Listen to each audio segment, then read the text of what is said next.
Bueno, ¿cómo están? Eh, Verán que la escena es extraña, pero quería hacerla con este ángulo, digamos, para que tenga un sentido en relación a lo que quiero leer. No sé si saben o si vieron, pero hoy se cumplen 25 años del salto de Charly García. Acá estoy, entre las piernas de Charly.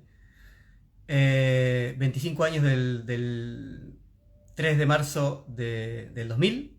Hoy estamos a 3 de marzo del 2025. Así que 25 aniversario de ese acontecimiento que muchos y muchas conocerán. Entonces quería aprovechar esta fecha, esta efeméride, digamos, para leer algo que escribí al respecto, que está en mi último libro, en Nihilismo con piel de lobo, Nietzsche frente al neoliberalismo. Hay un capítulo, particularmente el capítulo 7, que comienza a pensar el problema del aristocratismo en Nietzsche y una forma de ver qué puede decirnos de nuestro presente a partir de este acontecimiento de Charly lanzándose del 9º piso. Para decirlo rápidamente y para entender un poco qué hace una cierta interpretación de ese salto de Charly en un libro que trata de pensar las relaciones entre el Nietzsche y la subjetividad neoliberal, mientras voy tratando de aparecer en algún lado atrás de Charly. La idea fundamental de este libro es poner en evidencia que la subjetividad neoliberal no es solamente la subjetividad, digamos, empresarial, que implica un cálculo de inversiones y beneficios, sino que hay a la vez una concepción de una retórica de riesgo, de una vida peligrosa, asociada a la subjetividad neoliberal, y con algunas herramientas nietzscheanas yo trato de mostrar las diferencias entre esa supuesta concepción del riesgo y un riesgo verdadero. Para tratar de establecer las diferencias entre el riesgo que es más bien retórico o que es más bien de bajo vuelo, que nos propone la vida neoliberal, y el riesgo en un sentido nietzscheano, trabajo explícitamente la figura del aristócrata en Nietzsche, que me parece una figura fundamental. Y es justamente en el capítulo 7, entonces, cuyo título es Aristocratismo y superación de sí, porque lo que me interesa es sobre todo comparar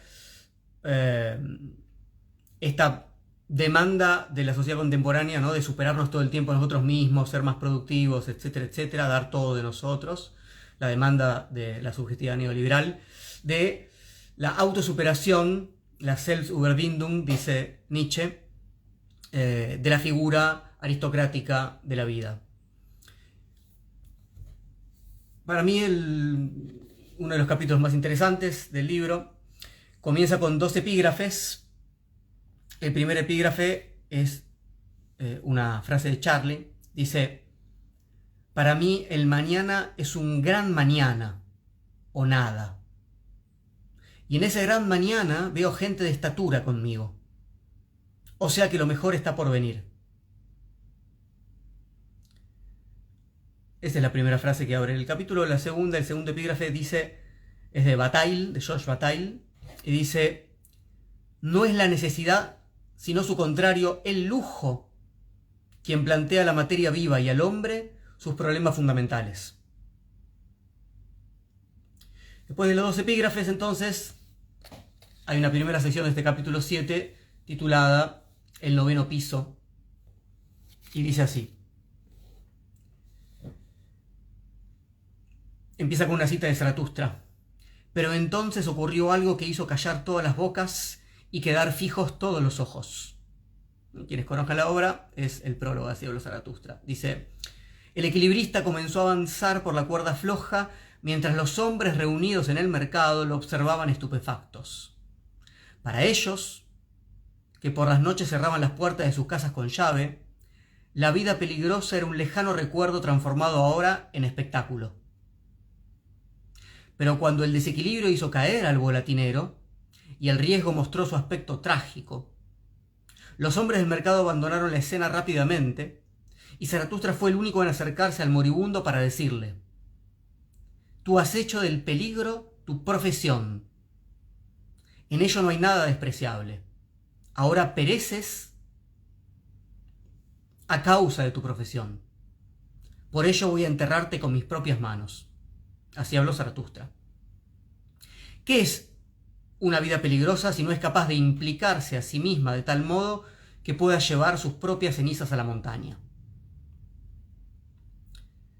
No sé si conocen la escena del prólogo de Así habló Zaratustra, pero es un momento fundamental que deja en claro dos o tres cuestiones. Primero, la configuración de los hombres en el mercado, la configuración de la figura que es la del último hombre, la del sujeto burgués, no está exenta de riesgos, pero su relación con el riesgo es sobre todo la del riesgo en tanto espectáculo.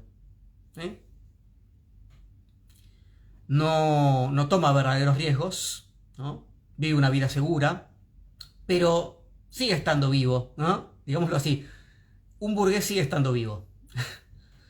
Es decir, que hay una cierta relación con el riesgo, pero esa relación con el riesgo va a tener algunas mediaciones. El riesgo pasa a ser un entretenimiento, el riesgo pasa a ser un excitante, pero está justamente administrado de tal manera, distanciado de tal manera, que no pone en crisis los valores que rigen la propia existencia. Eso es el riesgo en términos nietzscheanos. Alejarse de esos valores, poder crear otros. Vuelvo entonces al texto. Estoy leyendo el capítulo 7 de Nihilismo con piel de lobo. Hace ya más de 20 años, Charly García se tiró desde la terraza hasta la pileta del hotel en el que se alojaba en la ciudad de Mendoza. Fueron 18 metros de caída libre que quedaron inmortalizados en una filmación que muestra su cuerpo desgarbado y frágil en pleno vuelo. Me tiré por vos es la canción que compuso al día siguiente. Así son las últimas líneas. Me tiré por vos, no por la fama. Me tiré por vos, no por la cana. Me tiré por vos, no por los médicos. Me tiré por vos, no por dinero. Me tiré por vos, no por tu hermana. Me tiré por vos. Vamos a analizar un poquito esta letra. En un primer nivel de análisis encontramos, por supuesto, la clara negación de que ese pasaje al acto haya tenido como intención algún tipo de, digamos, de rédito, de ganancia, de capitalización personal, digamos.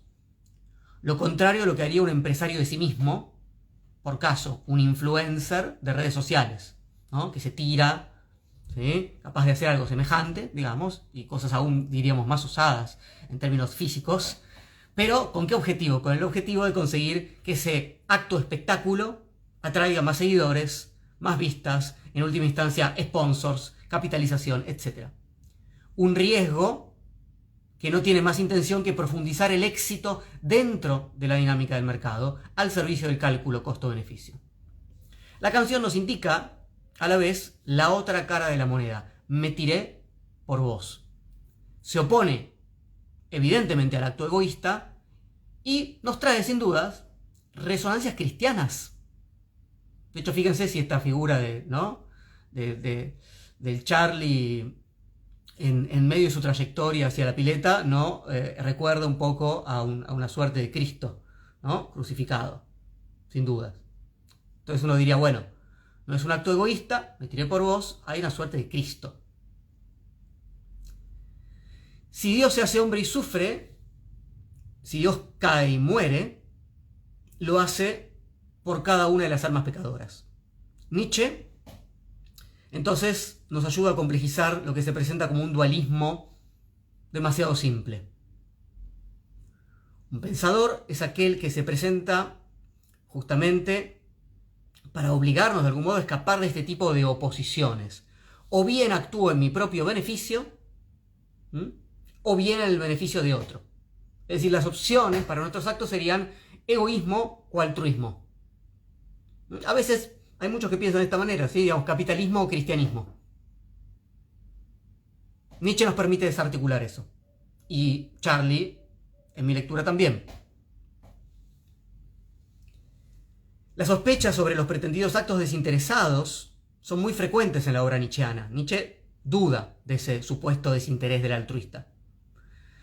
Lo hace tempranamente, cuando empieza Nietzsche a distanciarse de la filosofía schopenhaueriana. Si quieren ver algo de eso, pueden leer el aforismo 96 o el aforismo 132 de Humano demasiado humano. ¿Puede haber otra manera de interpretar ese por, ¿no? Me tiré por vos, que no sea el del altruismo o el del amor caritativo cristiano? Bueno, sabemos que sí. Porque eso es lo que muestra justamente la figura de Zaratustra cuando, sobreabundante, quiere hundirse en su ocaso. Untergehen, dice Nietzsche en alemán, porque implica caminar hacia abajo, hundirse en su ocaso. Esa es la primera parte de las 10 partes que tiene el prólogo del Zaratustra, ¿no? Y entonces baja a los hombres para transformarlos. No se trata, evidentemente, del autosacrificio cristiano, sino de la afirmación de sí, que, a diferencia de lo que suele interpretarse desde una perspectiva individualista, esta afirmación de sí no aísla, sino que derrama y logra encontrarse con los otros de un modo que les permita también afirmarse. Esto es central, porque así como las oposiciones demasiado básicas, ¿no?, suponen que las dos opciones son el acto altruista o sacrificial cristiano versus el acto de afirmación de sí, que es siempre egoísta, toda la filosofía nietzscheana nos viene a enseñar que hay una posibilidad de la afirmación de sí, que lo que hace es mancomunar, constituir comunidad. Esto es palpable en el devenir de Zaratustra. Cuando uno, esto está desde el prólogo, pero cuando uno avanza en el texto se hace más evidente. Cada vez que Zaratustra llega a los manantiales de la vida, en las altas montañas, que es, digamos, una simbología de la gran salud, esa gran salud llama rápidamente a los amigos, a los compañeros de camino, a los animales.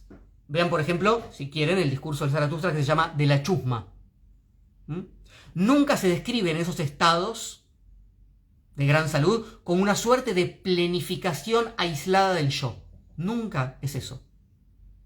Las interpretaciones individualistas de Nietzsche suelen hacer caso omiso de los numerosos testimonios que permiten encontrar en sus obras, desde las más tempranas, una filosofía de la comunidad.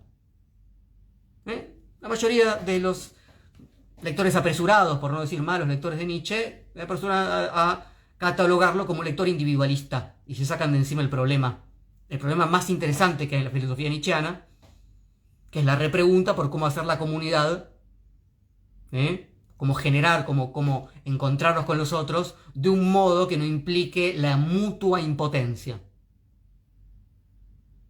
Les leo, por ejemplo, en Schopenhauer como educador, una obra temprana, más allá del ejemplo que di en el Zaratustra, dice: ante todo está, al menos, de todo punto claro que aquellos nuevos deberes no son los deberes de alguien que ha querido aislarse. Al asumirlos se entra, por el contrario, en una poderosa comunidad. Este es Nietzsche. Dice, el deber no tiene que ver con aislarse. Tiene que ver con entrar en una comunidad poderosa, en otro tipo de comunidad. Pero volvamos a lo que sucedió alrededor de este salto de Charly García. 2 días antes, luego de terminar un recital, Charly había tenido un incidente que terminó con una denuncia policial. De acuerdo con Fernando Zereshevsky, que era el productor y manager de Charly García, y en ese entonces testigo directo, una fan, enojada por no haber conseguido una foto con el músico, lo ataca con un vaso de vidrio, produciéndole un corte en la cara. Mientras Charly se retira lastimado del lugar, empleados de seguridad detienen y golpean a la mujer, quien termina realizando una denuncia policial contra el músico. Los detalles de la historia y todas las citas textuales que yo uso acá en este capítulo están tomadas de una entrevista que le hace Martín Aragón a Zereshevsky el 8 de marzo del 2020 en Radio del Plata. Está online, la pueden escuchar. Maravillosa entrevista. Luego de negarse a asistir a la comisaría para dar su versión de los hechos, Charly García lo termina haciendo a regañadientes, no le queda otra, molesto por la situación, las demoras y por la obligación de dejar sus huellas digitales ahí en la comisaría. En una de las oficinas de la comisaría, un policía lo mira largamente, en silencio, y con desprecio finalmente le dice: ¿viste, putito, que todos somos iguales ante la ley? Mira dónde está sentado. Como respuesta, el músico se habría tirado encima del policía para gritarle: policía pobre de Mendoza, mírame las manos. Yo soy Charly García, yo no soy igual que vos. Yo no soy igual que vos. De vuelta en el hotel, esa frase quedó rebotando durante todo el día, hasta que en un momento Charly da el salto. Cae en la pileta sin lastimarse, y cuando su productor, asustadísimo, llega para hablar con él, Charly le dice: ¿sabes qué? Decir al policía de Mendoza que si es igual que yo, se tire del 9º piso. Es muy difícil no encontrar en esta historia claras resonancias sobre cómo actúa en la filosofía nietzscheana la moral de esclavos, y de qué manera el resentimiento utiliza la igualdad ante la ley como parte de una operación de venganza contra cualquier tipo de privilegio. Al mismo tiempo vemos características de una moral que podemos denominar aristocrática, cuya sensibilidad se aleja de los dispositivos homogeneizantes, las normas y los universales. Su afirmarse es un diferenciarse. Y esto siempre implica asumir riesgos. Esto es lo que dice la filosofía nietzscheana. Asumir riesgos es la otra cara inescindible de la diferencia, la creación. Si no, lean, por ejemplo, Del camino del creador en Hacia los Zaratustra. Más allá de cómo valoremos su obra, hay una disposición aristocrática en Charly García que se deja traslucir de distintas maneras en su vida, en su música, en sus acciones y en algunas de sus declaraciones. Siempre supo decepcionar las expectativas conservadoras que tenían caminos ya trazados para su vida y su carrera musical. Lo movilizó algo mucho más grande que el objetivo de lograr éxitos. El epígrafe de este capítulo está extraído del final de una entrevista con Jorge Ginsburg. Vuelvo a leerlo. Para mí, el mañana es un gran mañana o nada. Y en ese gran mañana veo gente de estatura conmigo. O sea que lo mejor está por venir. La entrevista la pueden ver en YouTube, es una entrevista del año 94. Es difícil pensar en un enunciado más nietzscheanamente aristocrático que este. Se habla de cima a cima de la montaña. Se invoca a los amigos, como decíamos, a una comunidad, a los compañeros de camino, a los creadores. Inclusive el uso del término gran, con el que Nietzsche nos indica la escala de la voluntad de poder más allá, o más acá si quieren en tanto inconsciente, ¿no?, de las concepciones usuales. Gran razón, dice Nietzsche, gran salud, dice Nietzsche, gran política.